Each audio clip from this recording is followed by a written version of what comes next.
নমস্কার বন্ধুরা, সবাইকে শুভ সকালের শুভেচ্ছা জানিয়ে এবং বাংলা সিরিয়াল সমাচারে স্বাগত জানিয়ে রোশনের আজকের পর্বের রিভিউ আমি শুরু করছি। শুরুতেই আমরা যেটা দেখতে পাচ্ছি, গরিমা বলছে এখন আর রোশনাইয়ের নাম না করাই ভালো। রোশনাই নামে যে ছিল, হ্যাঁ, আরণ্যক একজন কাইন্ড হার্টেড মানুষ, তাকে দয়া করেছে, তাকে একটু সাহায্য করেছে, এখন সে তার নিজের লাইফ খুঁজে পেয়েছে।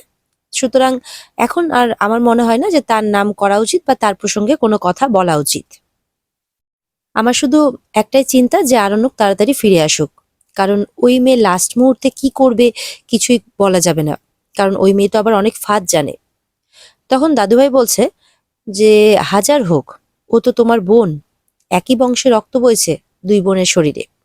তুমি তোমার শ্বশুর বাড়ির সামনে তোমার বোনের নামে এরকম ভাবে কথা বলতে পারছো? তখন গরিমা একটু চুপ করে যায়।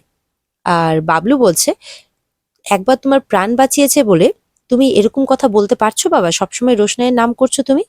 ঠাম্মিও বলছে সবসময় তুমি রোশনাই রোশনাই কেন করছো? রোশনাই নামের আপদটা বিদেয়ী হয়েছে, বেঁচেছি। তখন দাদুভাই বলে আমি অত নীচ বা অত নির্লজ্জ মানুষ নই, যেটা সত্যি আমি সেই কথাই বলছি। ছোট তখন বলে কি জানি মা, সবার দেখার চোখ তো আবার একরকম হয় না, তাই তোমরা যেই চোখে দেখো সেই চোখে কিন্তু আমি আর এখনো অব্দি দেখে উঠতে পারলাম না। তখন রাজা বলছে এখনো কি আমরা রোশনাইকে নিয়ে আলোচনা করে যাব? গরিমাও তাই বলছে, আমি তো তখন থেকেই বলে যাচ্ছি যে আমরা রোশনাইয়ের ব্যাপারে কথা কেন বলছি। এদিকে মিনি বলছে ওই তো মনে হচ্ছে গাড়ির আওয়াজ শুনতে পাচ্ছি, মনে হয় ছোদ্দা ভাই চলে এসেছে। তারপর তার মাকে বলতে থাকে আচ্ছা মা, ছোদ্দা ভাই আমার জন্য কি নিয়ে আসবে বলো তো? তখন বাবলু বলছে যে আচ্ছা, কোনো সময় ছোটদা ভাইয়ের খোঁজ এমনি নিতে পারো না তাই না, সবসময় কিছু না কিছু লাগবে তার জন্য, তাই নয় কি? তখন বড়মা বলছে আচ্ছা মিনি, তোমার ছোটদা ভাই যদি তোমার জন্য কিছু না নিয়ে আসে তাহলে কি তুমি খুশি হবে না? বলে না না মা, আসলে ছোটদা ভাই যখনই বাইরে যায় তখনই কিছু না কিছু নিয়ে আসে, আর আমি তাতে খুব খুশি হয়ে যাই। কিন্তু যদি ছোটদা ভাই না নিয়ে আসে তাতে আমি রাগ করব না, ছোটদা ভাইকে যে আমি এতদিন পর দেখতে পাবো সেটাতেই আমার আনন্দ। তখন মিনির মা বলছে দেখলেন তো, আপনারা শুধু শুধু আমার মেয়েটাকে খারাপ ভাবেন। এদিকে তো আরণ্যক চলে আসে, আরণ্যককে দেখে সবাই খুব খুশি। মিনি তো দৌড়ে যায় ছোদ্দা ভাই করে। তারপর বলে আচ্ছা তুই আমার জন্য কিছু আনিসনি তো? আমার কিচ্ছু লাগবে না। তখন আরণ্যক বলে এনেছি তো। তখন বলে যে কি নয়, বলো কাকে এনেছি। এটা শুনে কিন্তু সবার হাসি মুখটা কিছুক্ষণের জন্য থমকে যায়, যে কি ব্যাপার, আবার কাকে নিয়ে এসছে। চলে আসে রোশনাই, আর রোশনাইকে দেখে সবার মুখের এক্সপ্রেশন কি হতে পারে আশা করি সেটা আপনাদের সবার জানা। যারা যারা রোশনাইয়ের শুভাকাঙ্ক্ষী তারা তো প্রত্যেকে খুশি হয়ে যায়। সব থেকে বেশি যে খুশি হয় সে তো মিনি, রোশনাইকে দেখে যেন সে সব পেয়ে গেছে। এবার রোশনাইকে দেখে একে একে সবাই প্রশ্ন করতে শুরু করেছে। জাহ্নবী বলছে কি ব্যাপার, তুমি এখানে কেন? রাজারও একই প্রশ্ন, তুমি এখানে কি করছো? তনুশ্রী বলে কি ব্যাপার বাদশা, তুমি ওকে হঠাৎ করে নিয়ে চলে এলে যে? গরিমা বলে কি ব্যাপার আরণ্যক, ও এখানে কি করছে? দাদুভাই জিজ্ঞাসা করে রোশনাই মা, তুমি কেমন আছো? রোশনাই বলে আমি ভালো আছি। এইভাবে খবরাখবর নেয়। এরপরে বড় মা জিজ্ঞাসা করে কি ব্যাপার রোশনাই, কিছু হয়েছে? আচ্ছা বিয়েটা হলো না কেন? তখন গরিমা বলে হবে কি করে, অন্যান্য ছেলেদেরকেও তো আরণ্যকের সাথে তুলনা করে না, যখনই দেখবে আরণ্যকের মতো নয় তখন বিয়েটা ক্যান্সেল করে দেবে।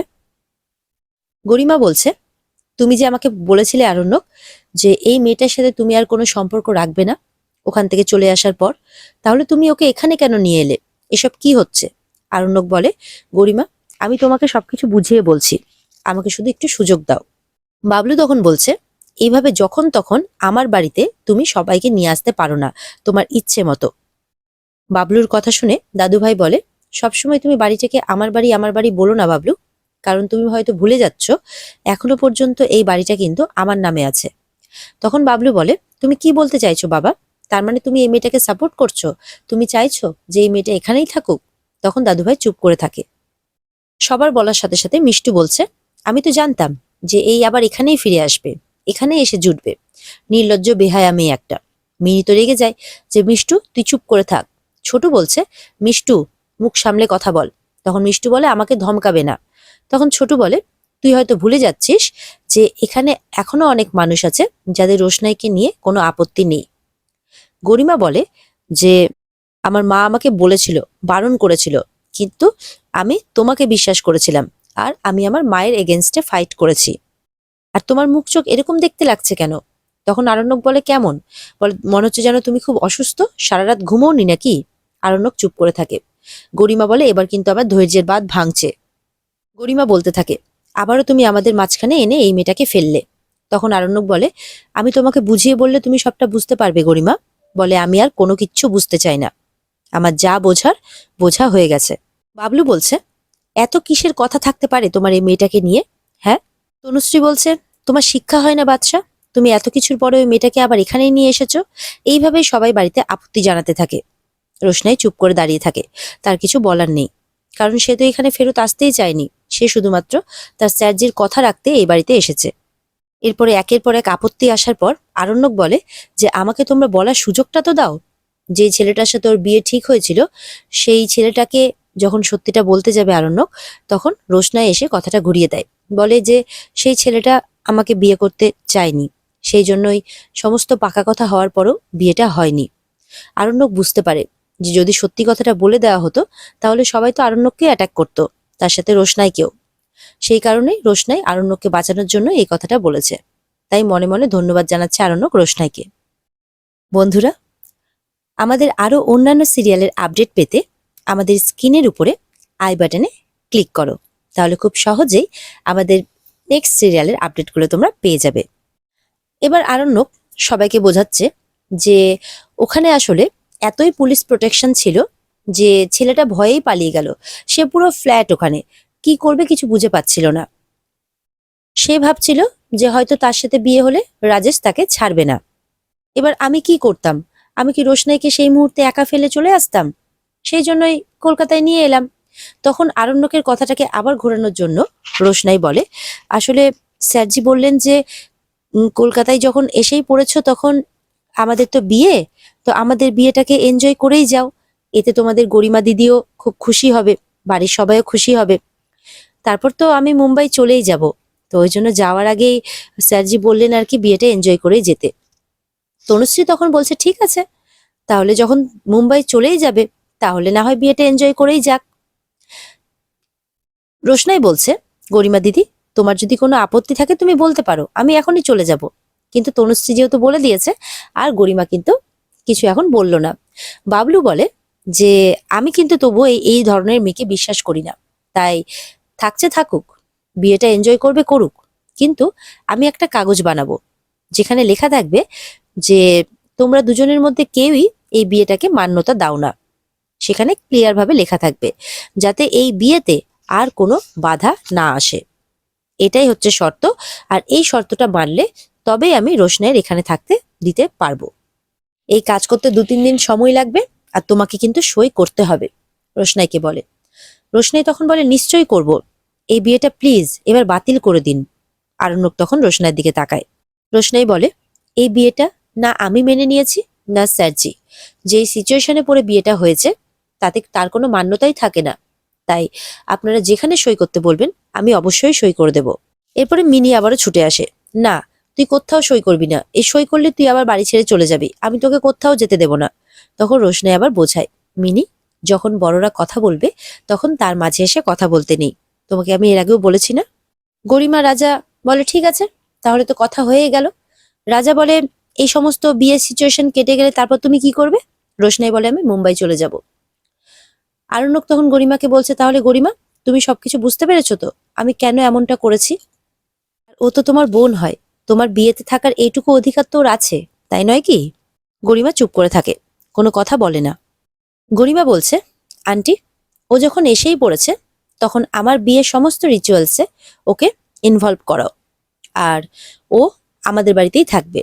তখন রোশনাই বলে, হ্যাঁ নিশ্চয়ই গরিমা দিদি, আমি তোমার শ্বশুর বাড়িতে কেন থাকতে যাব, আমি তোমাদের বাড়িতেই থাকবো। জাহ্নবী বলে যে বিয়েতে শুধু সাজুগুজু করে ঘুরে বেড়ালেই কিন্তু হবে না, রিচুয়ালসে পার্টিসিপেট করতে হবে, সমস্ত কাজকর্মে হাত লাগাতে হবে। রোশনাই বলে, আমি অনেক খুশি হয়ে করব এই কাজটা, দিদির বিয়ে বলে কথা। দাদুভাই রোশনাইকে কাছে ডাকে, রোশনাই মা এদিকে এসো।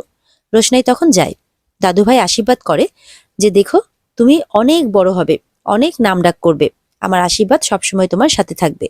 বড় মাও বলে, আমারও আশীর্বাদ সবসময় তোমার সাথে আছে রোশনাই, তুমি জীবনে অনেক বড় হও। ছোটু বলে, কে কি মনে করেছে জানি না, অন্ততপক্ষে আমি রোশনাইকে এই বাড়ির সদস্য বলেই মনে করেছি। রিচুয়ালস যেমন এই বাড়িতে হবে তেমন ও বাড়িতেও হবে। সমস্ত রিচুয়ালস বিয়ে মিটে গেলে ও যদি মনে করে যে ও চলে যাবে, তাহলে ও চলে যেতে পারে। আরণ্যকও সেটাকে সাপোর্ট করে। রোশনাই মনে মনে আরণ্যককে বলে, আপনি খুব ভালো পারফর্ম করছেন, এরকমই ভালো পারফর্ম করে যান, আর আমি আপনার পারফরমেন্সে আরো সাপোর্ট দেব। এইভাবে আপনি গরিমা দিদিকে আরো খুশি রাখুন। আমার পারফরমেন্সও কিন্তু খুব খারাপ হয়নি, বলুন স্যারজি। আরণ্যক রোশনাইয়ের দিকে তাকিয়ে মাথা নাড়ায়। এরপরে গরিমা, মিষ্টু এরা কিছু একটা প্ল্যান করেছে রোশনাইকে নিয়ে, রোশনাইকেও ডেকেছে। আর তনুশ্রীর কাছে এসে সেইটার বলছে আর কি, যে জানো তো খুব মজা হবে, দেখবে একটা প্ল্যান করা হয়েছে রোশনাইকে নিয়ে। রাজা আসে, রাজা বলে, কি প্ল্যান রে মিষ্টু? রাজা বলে, কালকে সঙ্গীত পারফরমেন্সে তোমরা বোধহয় মেয়েরা মেয়েরা প্ল্যান করছো।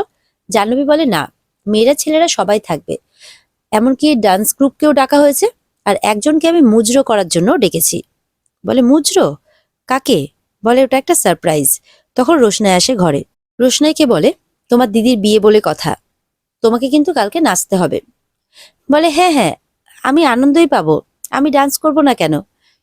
গরিবা বলে, হ্যাঁ, ওখানে আরো অনেকে ডান্স করবে, তোমাকেও কিন্তু ডান্স করতে হবে।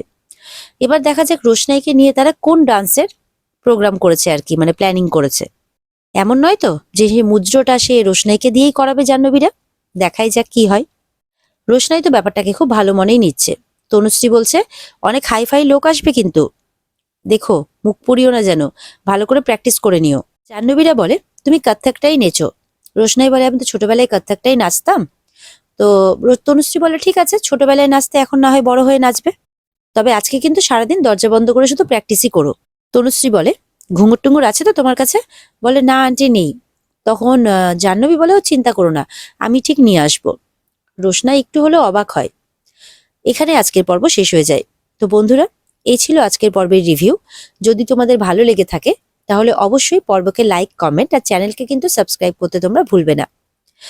তাহলে আর এই পর্বের বিস্তারিত যদি তোমাদের ভালো লেগে থাকে তাহলে অবশ্যই স্টার জলসার পর্দায় তোমরা নজর রাখবে। দেখা হচ্ছে আগামীকালকে নতুন পর্বের রিভিউ নিয়ে। ততক্ষণ সবাই ভালো থাকবে।